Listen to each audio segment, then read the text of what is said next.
For the first time in my life, I had a future I could picture clearly. A future that felt solid. I'd spent nearly 8 years grinding, living in cramped apartments, taking on extra shifts, skipping vacations, all so I could put a down payment on a house that was mine, not inherited, not co-signed mine. 6 months ago, I finally bought it, a 3-bedroom fixer-upper that still smelled like drywall dust and hope. The kitchen was halfway renovated. The living room had built-in shelves I finished myself, and every wall still echoed with that strange, quiet pride you only feel when you've built something with your own hands. And in the middle of all of that, there was David, my boyfriend, of 14 months. He was 28. Charming in a soft-edged way. Smart, funny, gentle. Or at least, that's who I thought he was. We'd met at a mutual friend's birthday party, the kind of chance encounter people like to romanticize. Drinks, laughter, locked eyes, the slow magnet pull towards someone who feels easy to be around. And for most of our relationship, that ease felt real. Most weekends, he'd stay over. He loved the renovations, helped me choose paint colors, joked about where his toothbrush would go once we make this official someday. And I had started to believe him. I wasn't rushing anything, but his lease was ending next month. We'd been casually talking about him moving in. Nothing formal, just wouldn't it be nice conversations that made the future feel warm. Then came the text. It was a Tuesday evening. I was kneeling on the hallway floor, rewiring a light fixture I had been procrastinating on for weeks, the kind of domestic chore that makes you feel quietly proud of yourself for being an adult. My phone buzzed. I wiped my hands, expecting something like, "Heading home soon, babe," or, "What do you want for dinner?" Instead, I saw, "Babe, great news. I'm finally ready to move in with you, but there's one thing we need to discuss. My ex-girlfriend is coming too." I stared at the screen once, twice, 3 times. By the 4th time, I genuinely wondered if I was hallucinating. His ex-girlfriend Lana, the one he'd dated for 4 years, the one he was still good friends with, because history doesn't just disappear. The one who commented heart emojis on his Instagram posts I pretended not to notice, the one he took late-night calls from at 11 p.m. She's going through a tough time emotionally. I'm just being supportive, that ex-girlfriend moving into my house. I sat down on the unfinished floorboards, the smell of fresh paint filling my lungs as my brain tried to reboot. His follow-up message made it worse. He needs a place and your house has 3 bedrooms. It makes sense. Except Lana wasn't a he. Except nothing made sense. I took a deep grounding breath, another. Let my pulse settle into something that wasn't disbelief-shaped panic. Then I typed 2 words that felt like ice. Interesting arrangement. I opened Zillow, screenshotted 8 decent apartment listings in the $1,400, $1,800 range, 2 bedrooms. Nice neighborhoods, places David and Lana could live together if that's what he wanted so badly. And I sent them all to him. A beat later, my phone rang, his picture flashing on the screen. I answered quietly, too calm for the situation. "What plan?" He demanded the moment I picked up. "Why are you sending me apartment listings?" "They're for you and Lana," I said, "since you want to live with her so badly." There was a choking silence on the line. No, you're misunderstanding. We would all live together, you, me, and her. She'd just take the guest room. It's perfect." For who exactly, I asked. For everyone, he insisted. "She's struggling. Her roommate kicked her out. She has nowhere to go." "I thought you'd be supportive." "Supportive," I repeated slowly, "of my boyfriend moving his ex-girlfriend into my house. You're making it weird." "I'm making it weird," I echoed. "You just asked me to become roommates with a woman you slept with for 4 years. She's not just some woman," he snapped. "She's important to me. And if you can't handle that, maybe you're not as mature as I thought." There it was. The audacity, the entitlement, the absolute blindness to what this meant. "Here's what I can handle, David," I said evenly. "I can handle you moving in alone, or I can handle you finding a place with Lana. What I cannot and will not handle is both. Pick one." "That's not fair. You're giving me an ultimatum." "No, I'm giving you clarity," he scoffed. "She could even pay rent. She said she could do $400 a month. That would help with your mortgage." "I don't need help with my mortgage," I replied. "I need a boyfriend who understands boundaries." He hung up, just hung up, hung. I stared at the call-ended screen, feeling strangely steady. Maybe because, deep down, some part of me had been waiting for this moment, waiting for the other shoe to drop, waiting for the illusion to crack. 2 hours later, a text arrived. "You're being ridiculous. We'll talk when you've calmed down." I didn't reply. There was nothing left to say. But the universe wasn't done with me yet, because this was only the beginning. For the next 5 days, I didn't reach out to David once. Not out of spite, not out of strategy, just clarity. When someone shows you exactly who they are, the smartest thing you can do is stop squinting and pretending the picture is different. David, however, could not handle the silence. His texts came in waves, predictable, patterned, almost scripted. Day 1, 2. Can we please talk about this like adults? I think you misunderstood my intentions. I miss you. Day 3. This is so unlike you. You're being immature. My mom says you're showing your true colors. Always interesting how mothers get involved when sons make terrible choices. Day 4. My friends think you're being controlling. They say this is a red flag. David lecturing me about red flags was almost funny. Day 5. And then finally, fine. I'll tell her she can't move in. Happy now? Not. I'm sorry, not. I realize I crossed a boundary, just a reluctant concession. As if denying his ex-girlfriend access to my home was a generous favor he was doing for me. That last text didn't give me relief. It gave me information. Information about the way he thought about the way I ranked in his life. Still, I texted back, we should talk in person. He came over that evening. He brought a bottle of wine like this was a date night, like we were about to cuddle on the couch and watch a movie after he just tried to move his ex into my house. I didn't open the wine. He sat on the new couch I'd saved months for, looked around at the renovations, and smiled like everything was normal.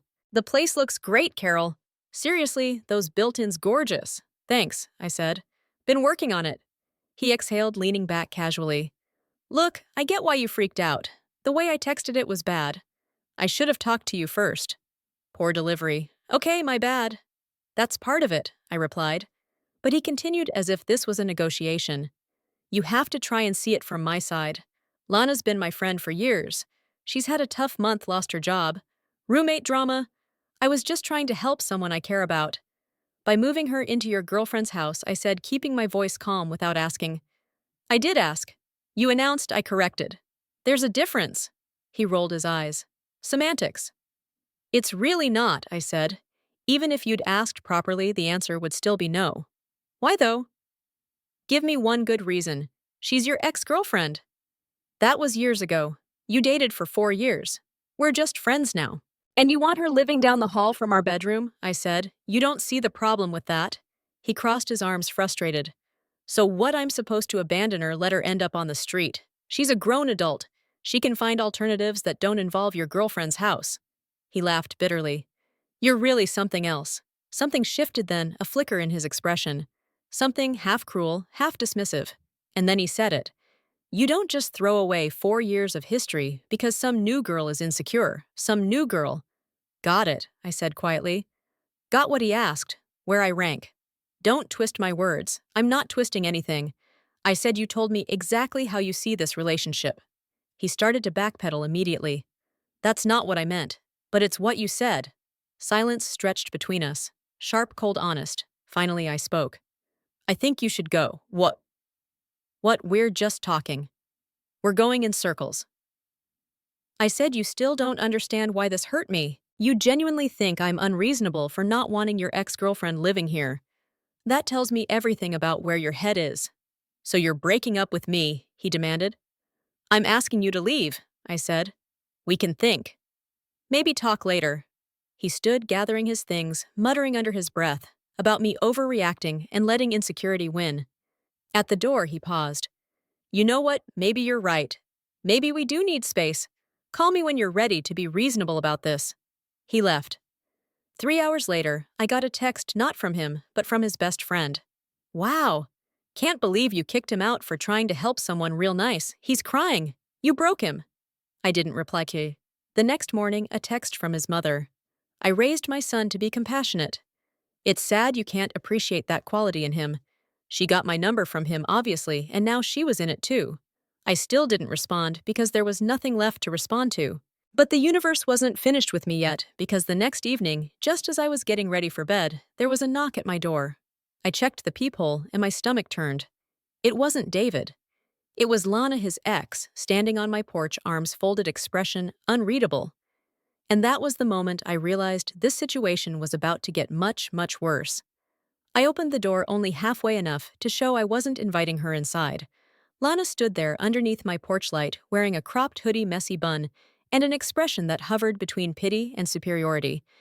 The kind people wear when they've already decided they're the reasonable one. "Hi, Carol," she said, like we were acquaintances instead of two women connected by a man who had zero boundaries. "Can we talk?" "No," I replied. "Whatever you think you need to say it from there." She blinked clearly, not expecting resistance. "Wow. Okay, I just wanted to clear the air. Things have gotten tense, and David's really upset. I feel like this whole thing got blown out of proportion." My jaw tightened. "You mean the part where you plan to move into my house?" She let out a soft laugh. "See, that's the misunderstanding. It wasn't my idea. David mentioned your house had space, and I just assumed. You assumed my home was available for you." I cut in without speaking to me. Without even knowing me, she shifted her weight. I wasn't trying to intrude. "I'm going through a lot right now, and David cares about me. We're close. We've always been close. I thought you'd understand." Understand that he cared about her, that she and David were close, that their 4-year relationship still anchored her life. Understand that I should step aside emotionally because she got there first. A cold clarity settled in my stomach. "Here's what I understand," I said evenly. "You had 4 years with him. I'm the girlfriend now.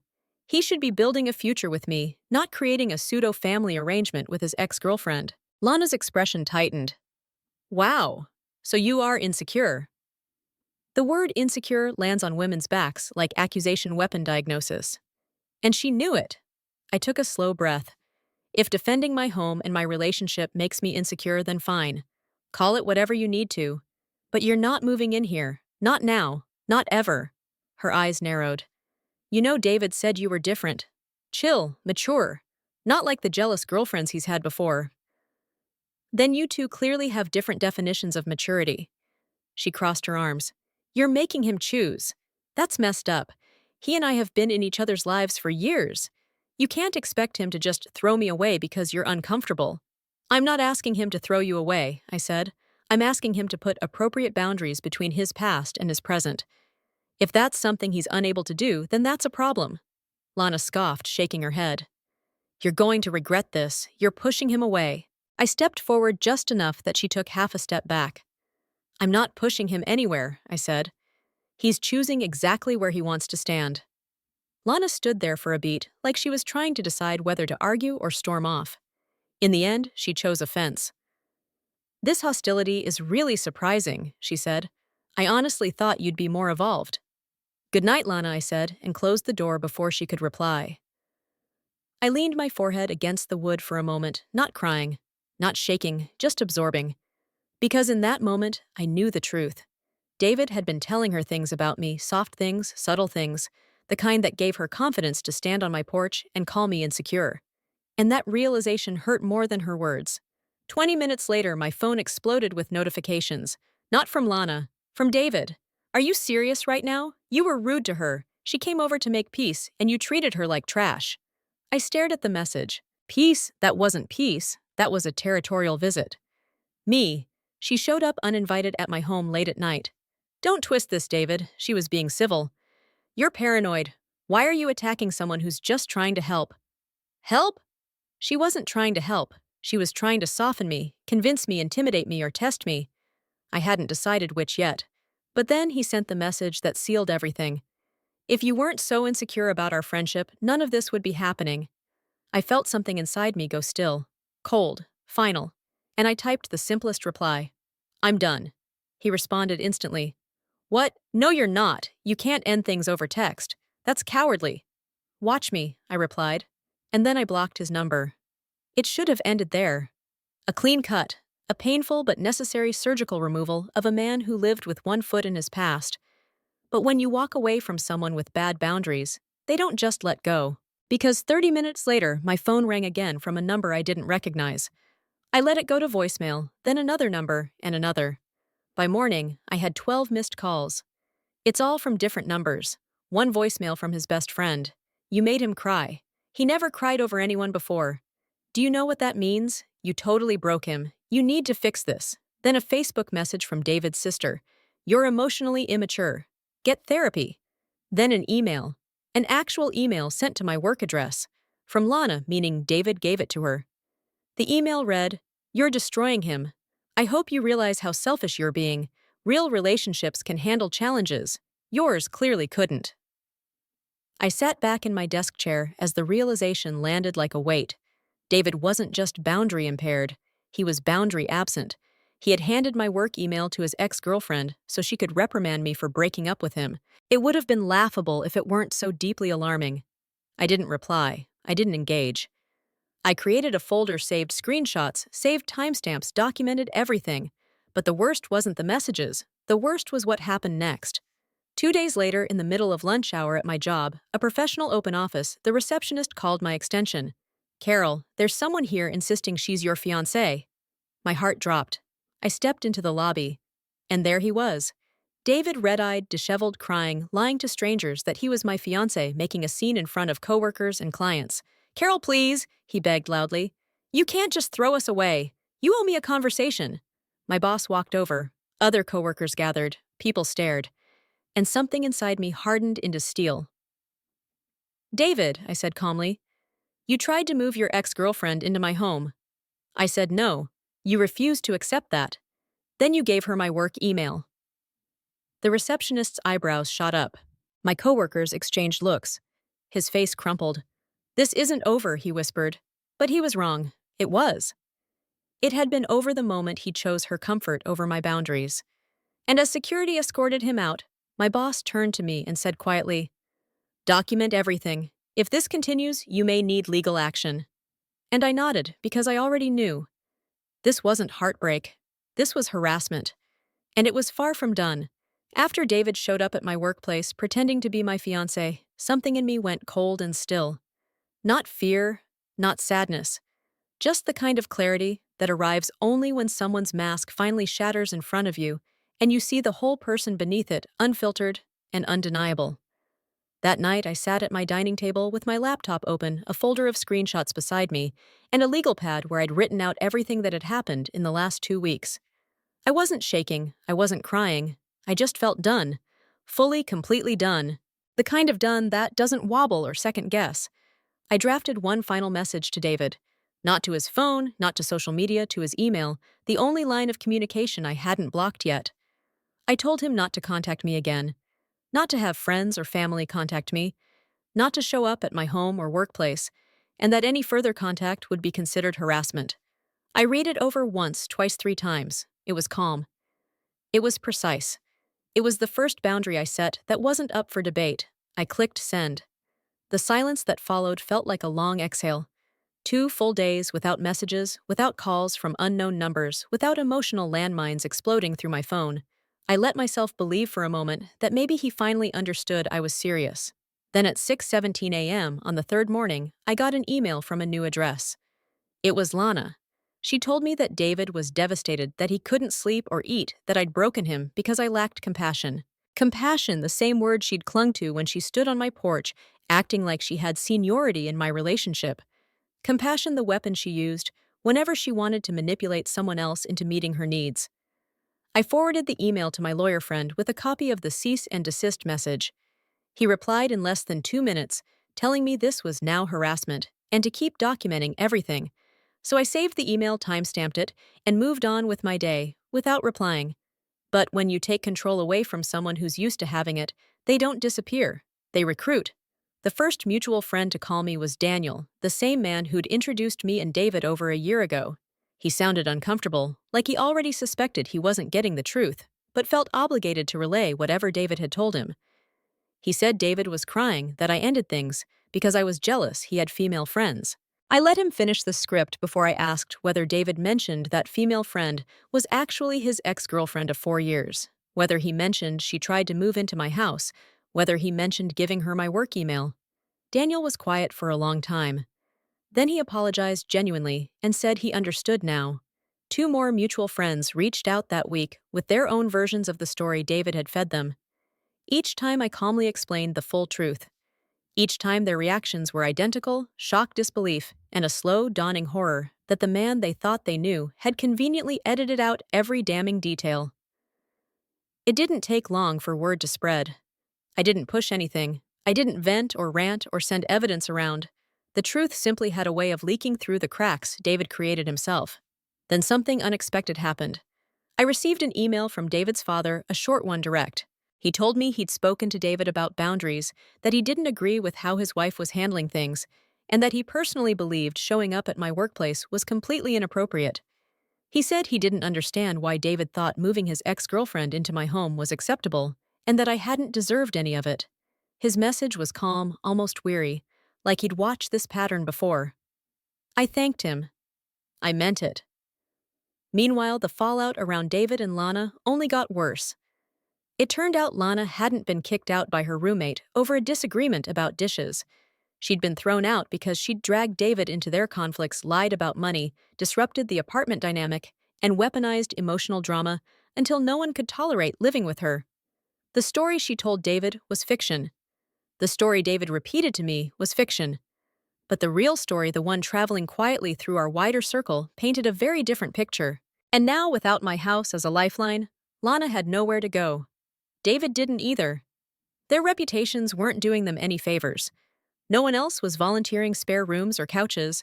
No one wanted to get pulled into their mess. And so after all the fighting and manipulation and accusations about my insecurities, the two of them ended up exactly where David swore they never would. Living together.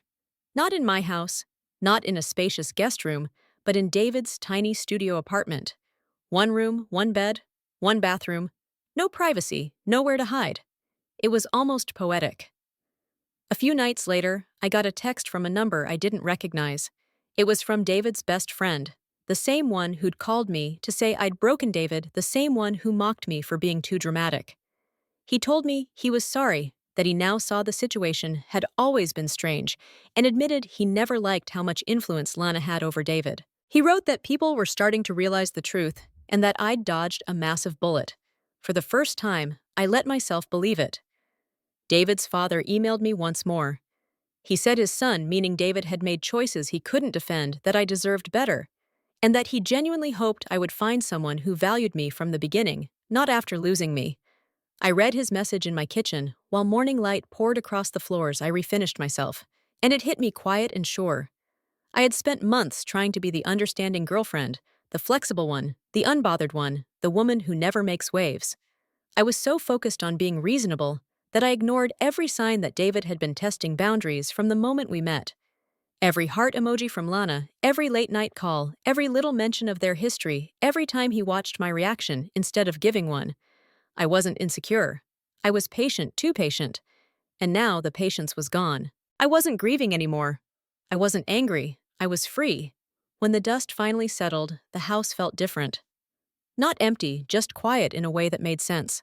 A quiet that felt like mine. I walked through the rooms one morning before work, coffee in hand, the early light washing across the renovated floors. The kitchen gleamed exactly how I'd imagined it, back when the place was just a sketch on a notepad. My tools were still stacked neatly in a corner, waiting for the next weekend project. And the guest room, the room David once suggested his ex-girlfriend could live in, had transformed completely. It wasn't a guest room anymore. I had repainted it in a soft shade of sage installed. Floating shelves added a walnut desk I found secondhand and refinished myself. A slim reading lamp hung over the corner, illuminating the space just enough for late-night work sessions. It wasn't a bedroom for someone else. It was a room for me, my office, my sanctuary, the kind of room I would have never let myself create if I'd been preparing for someone else's comfort instead of my own peace. That realization lingered with me. How easily I had bent myself into shapes that made other people comfortable. How long I'd played the role of the cool girlfriend, the one who didn't make waves, who didn't question anything, who stayed calm even when discomfort curled like smoke through the vague cracks of my relationship. I kept telling myself that being secure meant saying nothing, that maturity meant never calling out disrespect, that real love meant patience at all costs. The truth was quieter but sharper. Patience without boundaries isn't kindness, it's self-erasure. I learned that in therapy. I didn't go because I felt broken. I went because I didn't want to repeat patterns that left me shrinking inside my own life. My therapist was gentle but direct. She asked me questions I'd never asked myself. Why had I minimized the heart emojis from Lana? Why had I ignored the late-night phone calls he thought I didn't know about? Why did I brush off the little flinches, the discomfort I felt every time he mentioned her, as if they were still sharing a life? The answer was simple, but painful. I assumed good intentions, even when there was evidence otherwise. I gave benefit of the doubt because I wanted to be understanding, not difficult. I thought if I stayed calm, understanding mature things would naturally sort themselves out. But they didn't. They got worse because people don't rise to the level of your patience. They sink to the depth of their own boundaries. And David's were non-existent. His relationship with Lana wasn't just a leftover friendship. It was a tether. He never cut a dynamic. He kept feeding a door he never fully closed. I saw the signs. I just didn't want to admit they meant something. One night, after therapy, I sat in my living room with the lamp off, letting the glow from the kitchen spill across the floorboards. I thought about the last 14 months, the dinners, the shared weekends, the soft moments that felt real until they didn't. I thought about the look on David's face when I told him no. It wasn't hurt. It was disbelief. Like he couldn't understand a world where my boundaries mattered as much as his comfort. I didn't hate him. I didn't even resent him anymore. I just finally saw him clearly. Someone whose past had never truly ended. Someone who wanted me to adapt to a version of love that required me to take up less space. Someone who needed validation more than partnership. Letting go of him wasn't losing something. It was reclaiming something. I drove by his building once, not on purpose. I was cutting through a side street after groceries and happened to pass the small complex where he'd rented that cramped studio. The lights were on. For half a second, I wondered what the atmosphere inside felt like, with both him and Lana living shoulder to shoulder in a space barely big enough for one person. I imagined the air thick with unspoken tension. Old resentments, the ghosts of a relationship neither of them had fully buried. And as quickly as the thought arrived, it left. What they were doing, what they were rebuilding, or destroying, or reliving. None of it had anything to do with me anymore. That freedom tasted clean, almost startling. I never realized how heavy their dynamic had been until it was no longer on my shoulders. Back at home, I sat at my new desk in my office, and opened my laptop. I wasn't working. Not really. I was planning, sketching, making lists for the garden I wanted to start in spring, thinking about replacing the tile in the bathroom, maybe taking a weekend trip alone for the first time in years. Everything on the page was grounded in one simple truth. This life is mine again. Sometimes you don't understand what you were settling for until you step outside of it. Sometimes you don't realize how tangled a situation was until you can breathe without someone else's expectations tightening around your ribs. And sometimes the thing you think you're losing is just the weight you needed to set down. I didn't want drama. I didn't want chaos. I wanted peace, clarity, a home built on something solid. I wanted a relationship where I wasn't competing with someone's past, where love wasn't measured against history I didn't belong to, where loyalty wasn't split between the person beside me and the person behind them. I wanted better. Now I finally had the space to find it.